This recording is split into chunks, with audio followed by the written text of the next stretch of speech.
కారం కారంగా ఉండే కాజు ఫ్రై ఎలా ప్రిపేర్ చేసుకోవాలో చూద్దాం. దీనికోసం కాజు తీసుకోవాలి. ఇలా గుండుగా ఉన్న కాజు అయినా పర్వాలేదు, బట్ నేను ఏంటంటే ఇలా 2 పీసెస్గా స్ప్లిట్ చేశాను, ఎందుకంటే ఉప్పు కారం బాగా పడతాయని. ఒకవేళ గుండుగా ఉన్న కాజు వేసుకోవాలన్నా వేసుకోండి, అది మీ ఇష్టము. ఇప్పుడు స్టవ్ ఆన్ చేసి కడాయి పెట్టి ఒక 2 టేబుల్ స్పూన్ల నెయ్యి వేయండి.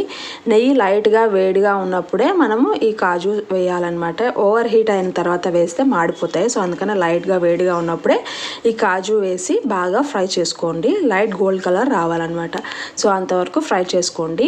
సో ఈ కాజు ఫ్రై చాలా టేస్టీగా ఉంటుందండి. సో ఈవినింగ్ స్నాక్గా బాగుంటుంది, బట్ కొలెస్ట్రాల్ ఎక్కువ ఉంటుంది కాబట్టి అప్పుడప్పుడే తినండి, ఎక్కువ తినకుండా. సో ఇలా బాగా వేగిన కాజును ఒక గిన్నెలోకి ట్రాన్స్ఫర్ చేసుకొని కొద్దిగా ఉప్పు, తగినంత కారం వేసుకొని బాగా మిక్స్ చేసుకుంటే మన టేస్టీ అయిన కాజు ఫ్రై రెడీ అనమాట.